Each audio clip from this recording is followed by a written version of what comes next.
ఇదో వింత కథ, ఇదో విచిత్ర గాథ, సినిమాను మించిపోయే ట్విస్ట్, రాష్ట్రాలు దాటిపోయిన ప్రేమ ప్రయాణం.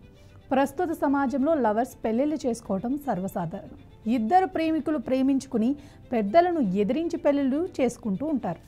ఒప్పుకోకపోతే లేచిపోయి ఎక్కడ తలదాచుకున్నా బతుకుతారు. అచ్చం ఇలాగే ఓ గాఢ ప్రేమికుణ్ణి నమ్మి ప్రేమ పెళ్లి చేసుకుందామనుకున్న యువతికి ఎదురు దెబ్బ తగిలింది.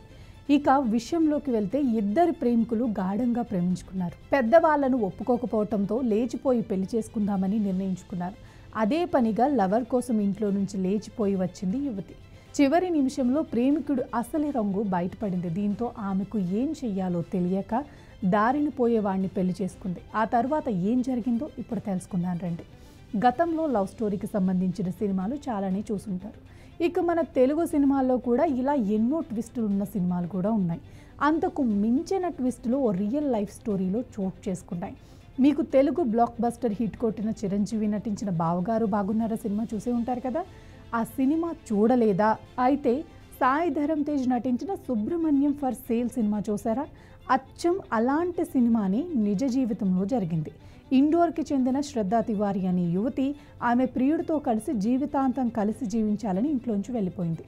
ఇద్దరూ కలిసి పెళ్లి చేసుకుందామని అనుకుంటారు. అయితే ఆగస్టు 23న రైల్వే స్టేషన్కు చేరుకున్న తర్వాత ఆమె ప్రియుడు ఆమెను వదిలేసి వెళ్ళిపోతాడు. దీంతో తీవ్ర మనస్తాపానికి గురైన శ్రద్ధ రన్నింగ్ ట్రైన్ నుంచి దూకి ఆత్మహత్య చేసుకోవాలని ప్రయత్నిస్తుంది. సరిగ్గా అదే సమయంలో కరణ్ యోగి అని ఎలక్ట్రీషియన్ ఎంట్రీ ఇస్తాడు.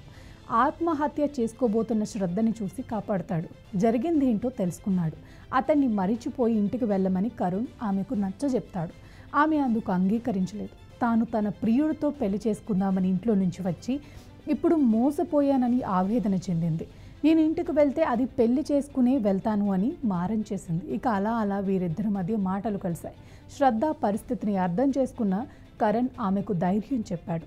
ఊహించని విధంగా ఆమెను పెళ్లి చేసుకుంటానని అడిగాడు కరణ్. ప్రియుడి మోసంతో నిరాశలు ఉన్న శ్రద్ధ కరణ్ ప్రపోజల్ను అంగీకరించింది. వీరిద్దరూ మహేశ్వర్లోని ఒక గుడిలో వివాహం చేసుకున్నారు. పెళ్లి తర్వాత కరణ్ కుటుంబం వారిని అంగీకరించకపోవడంతో వారు మరో ప్రాంతానికి పారిపోయారు.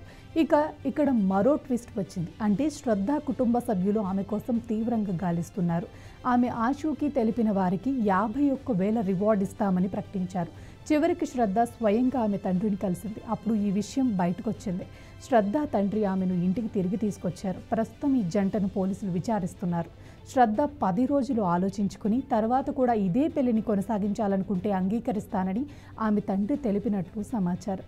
ఈ సంఘటన స్థానికంగా తీవ్ర చర్చనీయాంశమైంది. ప్రేమలో మోసం, ఊహించని మలుపులతో ఈ కథ అందరినీ ఆశ్చర్యానికి గురిచేసింది.